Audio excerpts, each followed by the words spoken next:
Hello students, welcome to MKH। मैं स्नेहा सिंघाटिया और आज हम आपके इतिहास की पाठ्य पुस्तक चैप्टर नंबर 3 डिस्कस करने वाले हैं, जिसका नेम है नात्सीवाद और हिटलर का उदय। जी हाँ, हिटलर नाम आपने काफ़ी बार अपनी बोलचाल की भाषा में सुना होगा। तो चलिए देखते हैं नात्सीवाद और हिटलर का उदय कैसे और कहाँ हुआ।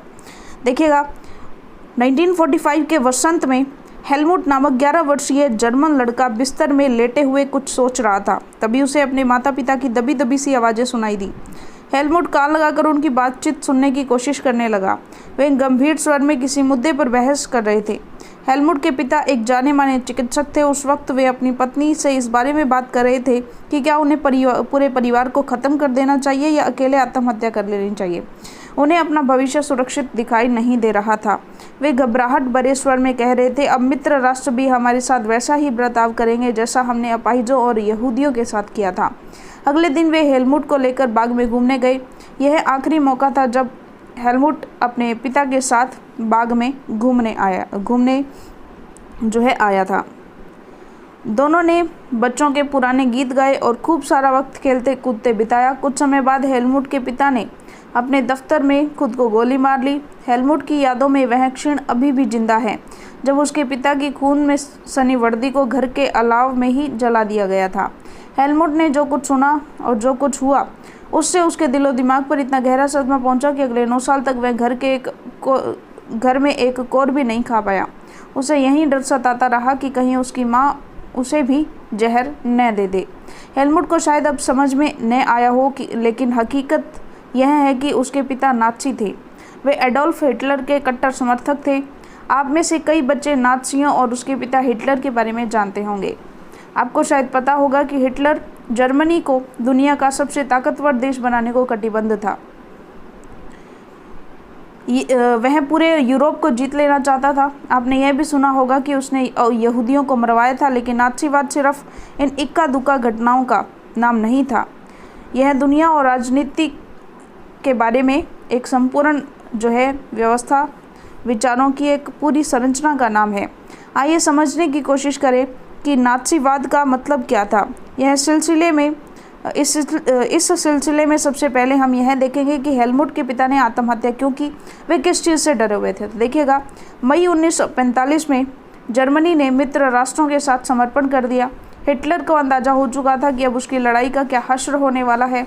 इसलिए हिटलर और उसके प्रचार मंत्री गोयबल्स ने बर्लिन के एक बंकर में पूरे परिवार के साथ अप्रैल में ही आत्महत्या कर ली थी।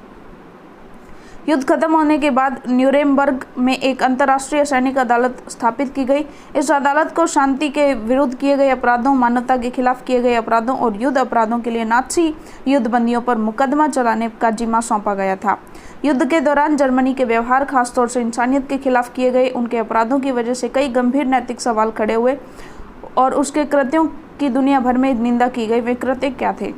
दूसरे विश्व युद्ध के साय में जर्मनी में जनसंहार शुरू कर दिया, जिसके तहत यूरोप में रहने वाले कुछ खास नस्ल के लोगों को सामूहिक रूप से मारा जाने लगा। इस युद्ध में मारे गए लोगों में 60 लाख यहूदी, 2 लाख जिप्सी और 10 लाख पोलैंड के नागरिक थे। साथ ही मानसिक और शारीरिक रूप से अपंग घोषित किए गए 70,000 जर्मन नागरिक भी मार डाले गए। इनके अलावा न जाने कितने ही राजनीतिक विरोधियों को भी मौत की नींद सुला दिया गया। इतनी बड़ी तादाद में लोगों को मारने के लिए ऑश्विट्ज़ जैसे कत्लखाने बनाए गए, जहां जहरीली गैस से हजारों लोगों को एक साथ मौत के घाट उतार दिया जाता था। न्यूरेमबर्ग अदालत ने केवल 11 मुख्य नाज़ियों को ही मौत की सजा दी। बाकी आरोपियों में से कुछ को या बहुतों को उम्र कैद की सजा सुनाई गई। सजा तो मिली, लेकिन नाज़ियों को जो सजा दी गई वह उनकी बर्बरता और उनके जुल्मों के मुकाबले बहुत छोटी थी। असल में मित्र राष्ट्र पराजित जर्मनी पर एक बार वैसा कठोर दंड नहीं थोपना चाहते थे जिस तरह का दंड पहले विश्व युद्ध के दौरान जर्मनी पर थोपा गया था। बहुत सारे लोगों का मानना था कि पहले विश्व युद्ध के आखिर में जर्मनी के लोग जिस तरह के अनुभव से गुजरे, उनमें से उसने भी नाज़ी जर्मनी के उदय में योगदान दिया था। यह अनुभव क्या था? चलिए देखते हैं आगे। वाइमर गणराज्य का जन्म। 20वीं शताब्दी के शुरुआती सालों में जर्मनी एक ताकतवर साम्राज्य था। उसने ऑस्ट्रियाई साम्राज्य के साथ मिलकर मित्र राष्ट्रों इंग्लैंड, फ्रांस और रूस के खिलाफ पहला विश्व युद्ध लड़ा था। दुनिया की सबसे बड़ी शक्तियां यह सोचकर इस युद्ध में कूद पड़ी कि उन्हें जल्दी ही विजय मिल जाएगी। सभी को किसी न किसी फायदे की उम्मीद थी। उन्हें अंदाजा नहीं था कि यह युद्ध इतना लंबा खिंच जाएगा और पूरे यूरोप को आर्थिक दृष्टि से निचोड़ कर रख देगा। फ्रांस और बेल्जियम पर कब्जा करके जर्मनी ने शुरुआत में सफलताएं हासिल की, लेकिन 1917 में जब अमेरिका भी मित्र राष्ट्रों में शामिल हो गया तो इस खेमे को काफ़ी ताकत मिली और आखिरकार नवंबर 1918 में उन्होंने केंद्रीय शक्ति को हराने के बाद जर्मनी को भी घुटने टेकने पर मजबूर कर दिया। साम्राज्यवादी जर्मनी के पराजय और सम्राट के पदत्याग ने वहां की संसदीय पार्टियों को जर्मन राजनीतिक व्यवस्था को एक नए सांचे में ढालने का अच्छा मौका उपलब्ध कराया। इसी सिलसिले में वाइमर में एक राष्ट्रीय सभा की बैठक बुलाई और संघीय आधार पर एक लोकतांत्रिक संविधान पारित किया गया। नई व्यवस्था में जर्मन संसद यानी राइक्सटाग के लिए जनप्रतिनिधियों का चुनाव किया जाने लगा। प्रतिनिधियों के निर्वाचन के लिए औरतों सहित सभी वयस्क नागरिकों को सम्मान और सार्वभौमिक जो मताधिकार है वो प्रदान किया गया। लेकिन यह नया गणराज्य खुद जर्मनी के ही बहुत सारे लोगों को रास नहीं आ रहा था। इसकी एक वजह तो यह थी कि पहले विश्व युद्ध में जर्मनी के पराजय के बाद विजयी देशों ने उस पर बहुत कठोर शर्तें थोप दी थी। मित्र राष्ट्रों के साथ वर्साय में हुई शांति संधि जर्मनी की जनता के लिए बहुत कठोर और अपमानजनक थी। इस संधि की वजह से जर्मनी को अपने सारे उपनिवेश, तकरीबन 10% आबादी, 13% भूभाग, 75% लौह भंडार और 26% कोयला भंडार फ्रांस, पोलैंड, डेनमार्क और लिथुआनिया के हवाले करने पड़े। जर्मनी की रही सही ताकत खत्म करने के लिए मित्र राष्ट्रों ने उसकी सेना भी भंग कर दी। युद्ध अपराध बोध अनुच्छेद के तहत युद्ध के कारण हुई सारी तबाही के लिए जर्मनी को जिम्मेदार ठहराया गया। इसके एवज में उस पर 6 अरब पाउंड का जुर्माना लगाया गया। खनिज संसाधनों वाले राइनलैंड पर भी 20 के दशक में ज़्यादातर मित्र राष्ट्रों का ही कब्जा रहा। बहुत सारे जर्मनों ने न केवल इस हार के लिए बल्कि वर्साय में इस अपमान के लिए भी वाइमर गणराज्य को ही जिम्मेदार ठहराया। युद्ध का असर। इस युद्ध ने पूरे महाद्वीप को मनोवैज्ञानिक और आर्थिक दोनों ही स्तरों पर तोड़ कर रख दिया। यूरोप कल तक कर्ज देने वालों का महाद्वीप कहलाता था, जो युद्ध खत्म होते होते कर्जदारों का महाद्वीप बन गया। कर्ज देने वालों का होता था, लेकिन आज जो है वो कर्जदारों का। विडंबना यह थी कि पुराने साम्राज्य द्वारा किए गए अपराधों का हर्जाना नवजात वाइमर गणराज्य से वसूल किया जा रहा था। इस गणराज्य को युद्ध में पराजय के अपराध बोध और राष्ट्रीय अपमान का बोझ तो ढोना ही पड़ा। हर्जाना चुकाने की वजह से आर्थिक स्तर पर भी वह अपंग हो चुका था। वाइमर गणराज्य के हिमायतियों में मुख्य रूप से समाजवादी, कैथोलिक और डेमोक्रेट खेमे के लोग थे। रूढ़िवादी पुरातनपंथी राष्ट्रवादी मिथकों की आड़ में उन्हें तरह तरह के हमलों का निशाना बनाया जाने लगा। नवंबर के अपराधी कहकर उनका खुलेआम मजाक उड़ाया गया। इस मनोदशा का 30 के दशक में शुरुआती राजनीतिक घटनाक्रम पर गहरा असर पड़ा। पहले महायुद्ध ने यूरोपीय समाज और राजनीतिक व्यवस्था पर अपनी गहरी छाप छोड़ दी। सिपाहियों को आम नागरिक के मुकाबले ज़्यादा सम्मान दिया जाने लगा। राजनेता और प्रचारक इस बात पर जोर देने लगे कि पुरुषों को आक्रामक, ताकतवर और मर्दाना गुणों वाला होना चाहिए। मीडिया में खंदकों की जिंदगी का महिमा मंडन किया जा रहा था, लेकिन सच्चाई यह थी कि सिपाही इन खंदकों में बड़ी निंदनीय जिंदगी जी रहे थे। वे लाशों को खाने वाले चूहों से घिरे रहते। वे जहरीले गैस और दुश्मनों की गोलीबारी का बहादुरी से सामना करते हुए अपने साथियों को पल पल मरते देखते थे। सार्वजनिक जीवन में आक्रामक फौजी प्रचार और राष्ट्रीय सम्मान और प्रतिष्ठा की चाह में सामने बाकी सारी चीज़ें गौण हो गई, जबकि हाल ही में सत्ता में आए रूढ़िवादी तानाशाहों को व्यापक जन समर्थन मिलने लगा। उस वक्त लोकतंत्र एक नया और बहुत नाजुक विचार था, जो दोनों महायुद्धों के बीच पूरे यूरोप में फैली अस्थिरता का सामना नहीं कर सकता था। बात करते हैं राजनीतिक रेडिकलवाद और आर्थिक संकट। जिस समय वाइमर गणराज्य की स्थापना हुई, उसी समय रूस में हुई बोल्शेविक क्रांति की तर्ज पर जर्मनी में भी स्पॉटकिस्ट लीग अपने क्रांतिकारी विद्रोह की योजना को अंजाम देने लगी। बहुत सारे शहरों में मजदूरों और नाविकों की सोवियतें बनाई गई। बर्लिन के राजनीतिक माहौल में सोवियत किस्म की शासन व्यवस्था की हिमायत के नारे गूंज रहे थे। इसलिए समाजवादियों, डेमोक्रेट्स और कैथोलिक गुटों ने वाइमर में इकट्ठा होकर इस प्रकार की शासन व्यवस्था के विरोध में एक लोकतांत्रिक गणराज्य की स्थापना का फैसला किया और आखिरकार वाइमर गणराज्य ने पुराने सैनिकों के फ्री कोर नामक संगठन की मदद से इस विद्रोह को कुचल दिया। इस पूरे घटनाक्रम के बाद स्पॉटकिस्टों ने जर्मनी में कम्युनिस्ट पार्टी की नींव डाली। इसके बाद कम्युनिस्ट और समाजवादी एक दूसरे के कट्टर दुश्मन हो गए और हिटलर के खिलाफ कभी भी साझा मोर्चा नहीं खोल सके। क्रांतिकारी और उग्र राष्ट्रवादी दोनों ही खेमे रेडिकल समाधानों के लिए आवाज़ उठाने लगे। राजनीतिक रेडिकलवादी विचारों को 1923 में आर्थिक संकट से और बल मिला। जर्मनी ने पहला विश्व युद्ध मोटे तौर पर कर्ज लेकर लड़ा था और युद्ध के बाद तो उसे स्वर्ण मुद्रा में हर्जाना भी बनना पड़ा। इस दौरे बोझ से जर्मनी के स्वर्ण भंडार लगभग समाप्त होने की स्थिति में पहुंच गए थे। आखिरकार 1923 में जर्मनी ने कर्ज और हर्जाना चुकाने से इनकार कर दिया। इसके जवाब में फ्रांसीसियों ने जर्मनी के मुख्य औद्योगिक इलाके रूर पर कब्जा कर लिया। यह जर्मनी के विशाल कोयला भंडारों वाला इलाका था। जर्मनी ने फ्रांस के विरुद्ध निष्क्रिय प्रतिरोध के रूप में बड़े पैमाने पर कागजी मुद्रा छापना शुरू कर दिया। जर्मन सरकार ने इतने बड़े पैमाने पर मुद्रा छाप दी कि उसकी मुद्रा मार्क का मूल्य तेजी से गिरने लगा। अप्रैल में एक अमेरिकी डॉलर की कीमत 24,000 मार्क के बराबर थी, जो जुलाई में 3,53,000 मार्क, अगस्त में 40,21,000 मार्क और दिसंबर में 9,88,60,000 मार्क हो गई। इस तरह एक डॉलर के खरबों मार्क मिलने लगे। जैसे जैसे मार्क की कीमत गिरती गई, ज़रूरी चीज़ों की कीमतें आसमान छूने लगी। रेखाचित्रों में जर्मन नागरिकों को पावरोटी खरीदने के लिए बैलगाड़ी में नोट भरकर ले जाते हुए दिखाया जाने लगा। जर्मन समाज दुनिया भर में हमदर्दी का पात्र बनकर रह गया। इस संकट के बाद में अति मुद्रास्फीति का नाम दिया गया, और इस जो स्थिति है इसे बाद में अति मुद्रास्फीति का नाम दिया गया। जब कीमतें बेहिसाब बढ़ जाती हैं तो इस स्थिति को अति मुद्रास्फीति का नाम दिया जाता है।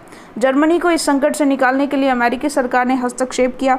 इसके लिए अमेरिका ने डॉब्स योजना बनाई। इस योजना में जर्मनी के आर्थिक संकट को दूर करने के लिए हर्जाने की शर्तों को दोबारा तय किया गया। बात करते हैं मंदी के साल। सन 1924 से 1928 तक जर्मनी में कुछ स्थिरता रही, लेकिन यह स्थिरता मानो रेत के ढेर पर खड़ी थी। जर्मन निवेश और औद्योगिक गतिविधियों में सुधार मुख्यतः अमेरिका से लिए गए अल्पकालिक कर्जों पर आश्रित था। जब 1929 में वॉल स्ट्रीट एक्सचेंज धराशायी हो गया तो जर्मनी को मिल रही यह मदद भी रातों रात बंद हो गई। कीमतों में गिरावट की आशंका को देखते हुए लोग धड़ाधड़ अपने शेयर बेचने लगे। 24 अक्टूबर को केवल एक दिन में 1.3 करोड़ शेयर बेच दिए गए। यह आर्थिक महामंदी की शुरुआत थी। 1929 में से 1932 तक के अगले 3 सालों में अमेरिका की राष्ट्रीय आय केवल आधी रह गई। फैक्ट्रियां बंद हो गई थी, निर्यात गिरता जा रहा था, किसानों की हालत खराब थी और सट्टेबाज बाजार से पैसा खींचने जा रहे थे। अमेरिका अर्थव्यवस्था में आई इस मंदी का असर दुनिया भर में महसूस किया गया। इस मंदी का सबसे बुरा प्रभाव जर्मन अर्थव्यवस्था पर पड़ा। 1932 में जर्मन का औद्योगिक उत्पादन 1929 के मुकाबले केवल 40% रह गया। मजदूर या तो बेरोजगार होते जा रहे थे या उनके वेतन काफ़ी गिर चुके थे। बेरोजगार की संख्या 60 लाख तक जा पहुंची। जर्मनी की सड़कों पर ऐसे लोग बड़ी तादाद में दिखाई देने लगे जो "मैं कोई भी काम करने को तैयार हूँ" लिखी तख्ती गले में लटकाए खड़े रहते थे। बेरोजगार नौजवान या तो ताश खेलते पाए जाते थे, नुक्कड़ों पर झुंड लगाए रहते थे, या फिर रोजगार दफ्तरों के बाहर लंबी लंबी कतार में खड़े पाए जाते थे। जैसे जैसे रोजगार खत्म हो रहे थे, युवा वर्ग आपराधिक गतिविधियों से लिप्त होता जा रहा था। चारों तरफ गहरी हताशा का माहौल था। आर्थिक संकट ने लोगों में गहरी बेचैनी और डर पैदा कर दिया था। जैसे जैसे मुद्रा का अवमूल्यन होता जा रहा था, मध्य वर्ग, खासतौर से वेतनभोगी कर्मचारी और पेंशनधारियों की बचत भी सिकुड़ती जा रही थी। कारोबार ठप हो जाने से छोटे मोटे व्यवसायी, स्वरोजगार में लगे लोग और खुदरा व्यापारियों की हालत भी खराब होती जा रही थी। समाज के इन तबकों को सर्वहाराकरण का भय सता रहा था। उन्हें डर था कि अगर यहीं ढर्रा रहा तो वे भी एक दिन मजदूर बनकर रह जाएंगे, या हो सकता है कि उनके पास कोई रोजगार ही न रह जाए। अब सिर्फ संगठित मजदूर ही थे जिनकी हिम्मत टूटी नहीं थी, लेकिन बेरोजगारों की बढ़ती फौज उनकी मोल भाव क्षमता को भी चोट पहुंचा रही थी। बड़े व्यवसाय संकट में थे। किसानों का एक बहुत बड़ा वर्ग कृषि उत्पादों की कीमतों में बेहिसाब गिरावट की वजह से परेशान था। युवाओं को अपना भविष्य अंधकार में दिखाई दे रहा था। अपने बच्चों का पेट भर पाने में असफल औरतों के दिल भी डूबे जा रहे थे। राजनीतिक स्तर पर वाइमर गणराज्य एक नाजुक दौर से गुजर रहा था। वाइमर संविधान में कुछ ऐसी कमियां थीं जिनकी वजह से गणराज्य कभी भी अस्थिरता और तानाशाही का शिकार बन सकता था। इनमें से एक कमी आनुपातिक प्रतिनिधित्व से संबंधित थी। इस प्रावधान की वजह से किसी एक पार्टी को बहुमत मिलना लगभग नामुमकिन बन गया था। हर बार गठबंधन सरकार सत्ता में आ रही थी। दूसरी समस्या अनुच्छेद 48 की वजह से थी, जिसमें राष्ट्रपति को आपातकाल लागू करने, नागरिक अधिकार रद्द करने और अध्यादेशों के जरिए शासन चलाने का अधिकार दिया गया था। अपने छोटे से जीवन काल में वाइमर गणराज्य का शासन 20 मंत्रिमंडलों के हाथों में रहा और उनकी औसत अवधि 239 दिन से ज़्यादा नहीं रही। इस दौरान अनुच्छेद 48 का भी जमकर इस्तेमाल किया गया, पर इन सारे नुस्खों के बावजूद संकट दूर नहीं हो पाया। लोकतांत्रिक संसदीय व्यवस्था में लोगों का विश्वास खत्म होने लगा, क्योंकि वह उनके लिए कोई समाधान नहीं खोज पा रही थी। अब बात करते हैं हिटलर का उदय। अर्थव्यवस्था, राजनीति और समाज में गहराते जा रहे इस संकट ने हिटलर के सत्ता में पहुंचने का रास्ता साफ कर दिया। 1889 में ऑस्ट्रिया में जन्मे हिटलर की युवावस्था बेहद गरीबी से गुजरी थी। रोजी रोटी का कोई जरिया न होने के कारण पहले विश्व युद्ध की शुरुआत में उसने भी अपना नाम फौजी भर्ती में लिखवा दिया था। भर्ती के बाद उसने अग्रिम मोर्चे पर संदेशवाहक का काम किया, कॉर्पोरल बना और बहादुरी के लिए उसने कुछ तमगे भी हासिल किए। जर्मन सेना की पराजय ने तो उसे हिला दिया था, लेकिन वर्साई की संधि ने तो उसे आग बबूला ही कर दिया। 1919 में उसने जर्मन वर्क्स पार्टी नामक एक छोटे से समूह की सदस्यता ले ली। धीरे धीरे उसने इस संगठन पर अपना नियंत्रण कायम कर लिया और उसे नेशनल सोशलिस्ट पार्टी का नया नाम दिया। इसी पार्टी को बाद में नात्सी पार्टी के नाम से जाना गया। 1923 में ही हिटलर ने बवेरिया पर कब्जा करने, बर्लिन पर चढ़ाई करने और सत्ता पर कब्जा करने की योजना बना ली थी।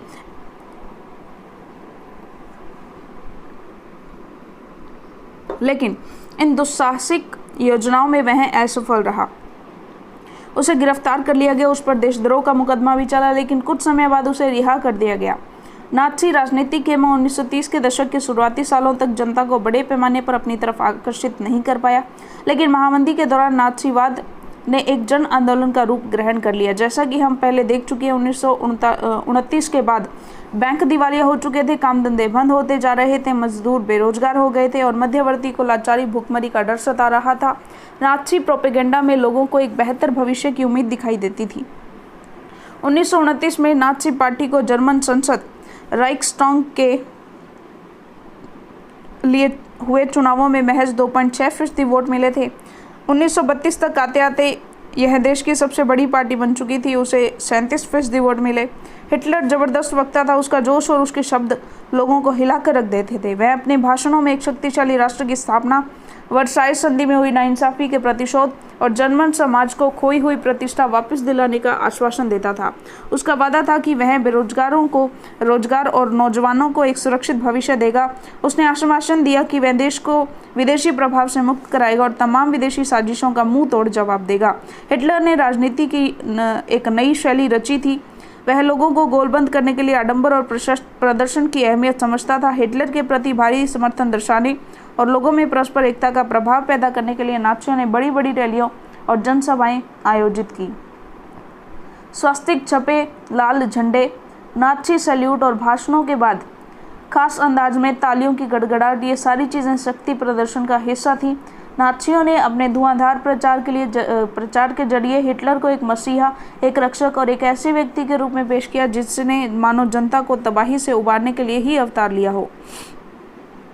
एक ऐसे समाज को यह छवि बेहद आकर्षक दिखाई देती थी जिसकी प्रतिष्ठा और गर्व का एहसास चकनाचूर हो चुका था और जो एक भीषण आर्थिक और राजनीतिक संकट से गुजर रहा था।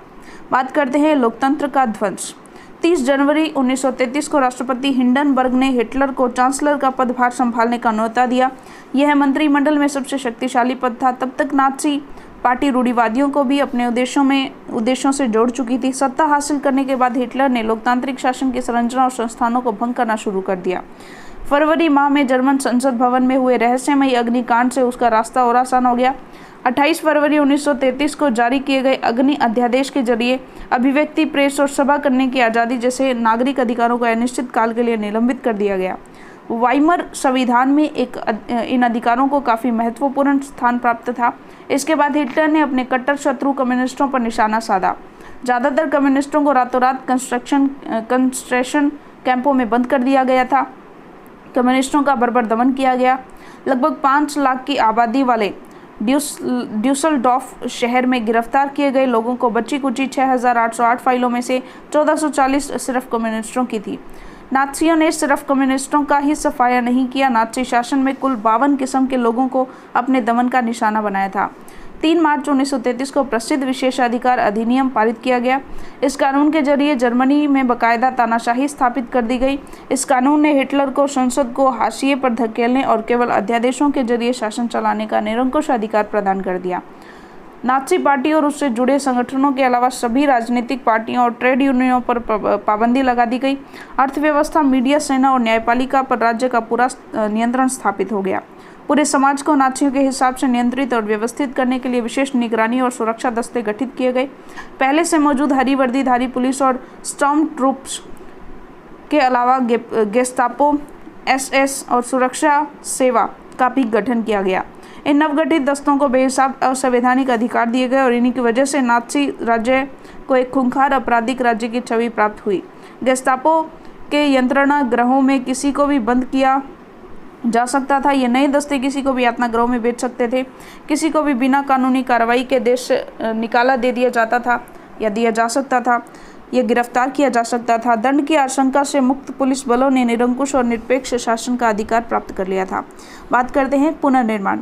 हिटलर ने अर्थव्यवस्था को पटरी पर लाने की जिम्मेदारी अर्थशास्त्री हालमार शाख्त को सौंपी। शाख्त ने सबसे पहले सरकारी पैसे से चलाए जाने वाले रोजगार संवर्धन कार्यक्रम के जरिए 100% उत्पादन और 100% रोजगार उपलब्ध कराने का लक्ष्य तय किया। मशहूर जर्मन सुपर हाईवे और जनता की कॉर फॉक्सवैगन इस परियोजना की देन थी। विदेश नीति के मोर्चे पर भी हिटलर को फौरन कामयाबी मिली। 1933 में उसने लीग ऑफ नेशंस से पल्ला झाड़ लिया। 1936 में राइनलैंड पर दोबारा कब्जा किया और एक साम्राज्य एक नेता के नारे की आड़ में 1938 में ऑस्ट्रिया को जर्मनी में मिला लिया।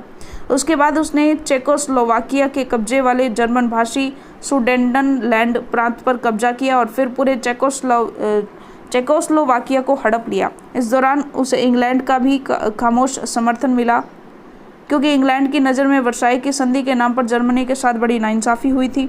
घरेलू और विदेशी मोर्चे पर जल्दी जल्दी मिली इन कामयाबियों से ऐसा लगा कि देश की नीति अब पलटने वाली है। लेकिन हिटलर यही नहीं रुका।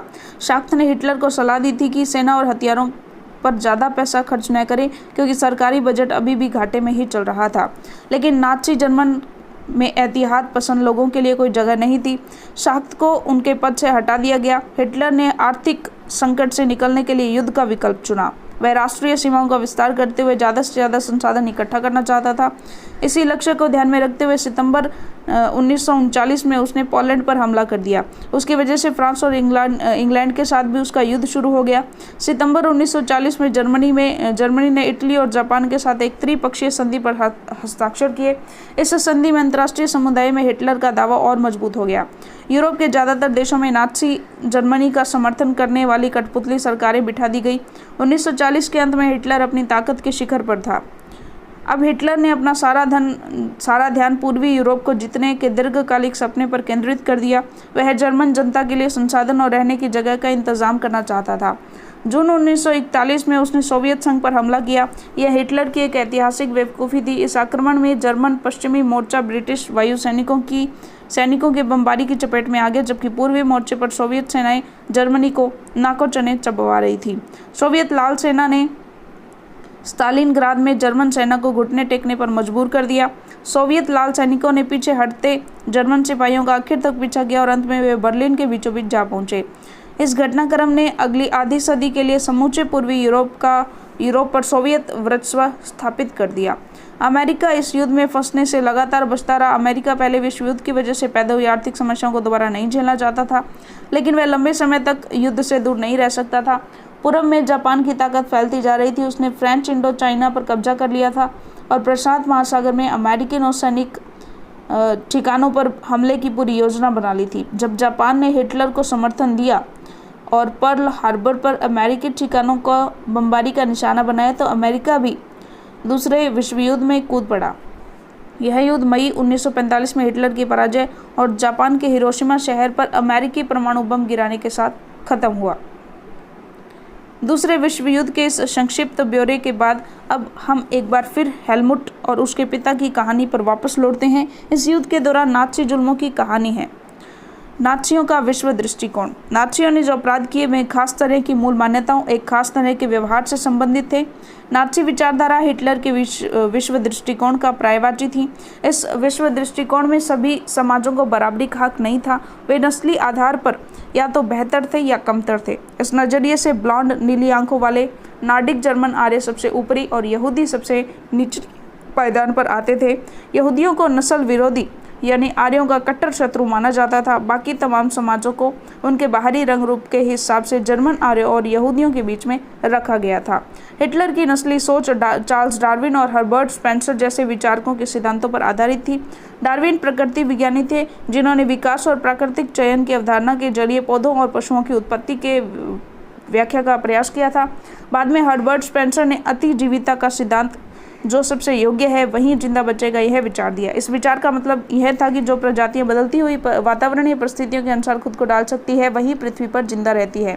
यहाँ हमें यह ध्यान रखना चाहिए कि डार्विन के चयन के सिद्धांत को एक विशुद्ध प्राकृतिक प्रक्रिया कहा था और उसमें इंसानी हस्तक्षेप की वकालत कभी नहीं की। लेकिन नस्लवादी विचारकों और राजनेताओं ने पराजित समाजों पर अपने साम्राज्यवादी शासन को सही ठहराने के लिए डार्विन के विचारों का सहारा लिया। नाज़ियों की दलील बहुत सरल थी, जो नस्ल सबसे ताकतवर है वह जिंदा रहेगी, कमजोर नस्लें खत्म हो जाएंगी। आर्य नस्ल सर्वश्रेष्ठ है, उसे अपनी शुद्धता बनाए रखनी है, ताकत हासिल करनी है और दुनिया पर वर्चस्व कायम करना है। हिटलर की विचारधारा का दूसरा पहलू लेबेस्त्राउम का जीवन परिधि की भू राजनीतिक अवधारणा से संबंधित था। वह मानता था कि अपने लोगों को बसाने के लिए ज़्यादा से ज़्यादा इलाकों पर कब्जा करना जरूरी है। इससे मात्र देश का क्षेत्रफल भी बढ़ेगा और नए इलाकों में जाकर बसने वालों को अपने जन्म स्थान के साथ गहरे संबंध बनाए रखने में मुश्किल भी पेश नहीं आएगी। हिटलर की नज़र में इस तरह जर्मन राष्ट्र के लिए संसाधन और बेहिसाब शक्ति इकट्ठा की जा सकती थी। पूर्व में हिटलर जर्मन सीमाओं को और फैलाना चाहता था ताकि सारे जर्मनों को भौगोलिक दृष्टि से एक ही जगह इकट्ठा किया जा सके। पोलैंड इस धारणा की पहली प्रयोगशाला थी। आगे बात करते हैं नस्लवादी राज्य की स्थापना। सत्ता में पहुंचते ही नाज़ियों ने शुद्ध जर्मनों के विशिष्ट नस्ली समुदाय की स्थापना के सपने को लागू करना शुरू किया। सबसे पहले उन्होंने विस्तारित जर्मन सामान्य में मौजूद उन समाजों या नस्लों को खत्म करना शुरू किया जिन्हें वे अवांछित मानते थे। नाज़ी शुद्ध और स्वस्थ नाडिक आर्यों का समाज बनाना चाहते थे। उनकी नज़र में केवल ऐसे लोग ही वांछित थे, केवल ये ही लोग थे जिन्हें तरक्की और वंश विस्तार के योग्य माना जा सकता था, बाकी सब अवांछित थे। इसका मतलब यह निकला कि ऐसे जर्मनों को भी जिंदा रहने का कोई हक नहीं है जिन्हें नाज़ी अशुद्ध या असामान्य मानते थे। यूथजेनिया कार्यक्रम के तहत बाकी नाज़ी अफसरों के साथ साथ हेलमुट के पिता ने भी असंख्य ऐसे जर्मनों को मौत के घाट उतारा था जिन्हें वे मानसिक और शारीरिक रूप से अयोग्य मानते थे। केवल यहूदी ही नहीं थे जिन्हें अवांछितों की श्रेणी में रखा गया था। इनके अलावा भी कई नस्लें थीं जो इसी नियति के लिए अभिशप्त थी। जर्मनी में रहने वाले जिप्सियों और अश्वेतों की पहले तो जर्मन नागरिकता छीन ली गई और बाद में उन्हें मार दिया गया। रूसी और पोलिश मूल के लोगों को भी मनुष्य से कमतर माना गया। जब जर्मनी ने पोलैंड और रूस के कुछ हिस्सों पर कब्जा कर लिया तो स्थानीय लोगों को भयानक परिस्थितियों में गुलामों की तरह काम पर झोंक दिया गया। उन्हें इंसानी बर्ताव के लायक नहीं माना गया था। उनमें से बहुत सारे बेहिसाब काम के बोझ और भूख से ही मर गए। नाज़ी जर्मनी में सबसे बुरा हाल यहूदियों का था। यहूदियों के प्रति नाज़ियों की दुश्मनी एक आधार यहूदियों के प्रति ईसाई धर्म में मौजूद परंपरागत घृणा भी थी। ईसाइयों का आरोप था कि ईसा मसीह को यहूदियों ने ही मारा था। ईसाइयों की नज़र में यहूदी आदतन हत्यारे और सूदखोर थे। मध्यकाल तक यहूदियों को जमीन का मालिक बनने की मनाही थी। ये लोग मुख्य रूप से व्यापार और धन उधार देने का धंधा करके अपना गुजारा चलाते थे। वे बाकी समाज से अलग बस्तियों में रहते थे जिन्हें घेटो यानी दड़बा कहा जाता था। नस्ल संहार के जरिए ईसाई बार बार उनका सफाया करते रहते थे। उनके खिलाफ जब तक संगठित हिंसा की जाती थी और उन्हें उनकी बस्तियों से खदेड़ दिया जाता था, लेकिन इंसानियत से उन्हें बचाने का एक रास्ता फिर भी दिया हुआ था। यह धर्म परिवर्तन का रास्ता था। आधुनिक काल में बहुत सारे यहूदियों ने ईसाई धर्म अपना लिया और जानते बूझते हुए जर्मन संस्कृति में ढल गए। लेकिन यहूदियों के प्रति हिटलर की घृणा तो नस्ल के छद्म वैज्ञानिक सिद्धांतों पर आधारित थी। इस नफरत में यहूदी समस्या का हल धर्मांतरण से नहीं निकल सकता था। हिटलर की दृष्टि से इस समस्या का सिर्फ एक ही हल था, यहूदियों को पूरी तरह समाप्त कर दिया जाए। सन 1933 से 1938 तक नाज़ियों ने यहूदियों को तरह तरह से आतंकित किया, उन्हें दरिद्र कर आजीविका के साधनों से हीन कर दिया और उन्हें शेष समाज से अलग थलग कर डाला। यहूदी देश छोड़कर जाने लगे। 1939 से 45 के दूसरे दौर में यहूदियों को कुछ खास इलाकों में इकट्ठा करने और अंततः पोलैंड में बनाए गए गैस चैम्बरों में ले जाकर मार देने की रणनीति अपनाई गई। तो चलिएगा, यहाँ तक हमने कुछ पढ़ा। जो चैप्टर है हमारा हाफ हो गया है और बाकी का जो आधा चैप्टर है वो हम इसके वीडियो के सेकंड पार्ट में पढ़ने वाले हैं। तो ये जो इस चैप्टर का फर्स्ट पार्ट है वो हमारा यहीं कंप्लीट होता है और सेकंड पार्ट हम करेंगे हमारी अगली वीडियो में। तब तक के लिए धन्यवाद।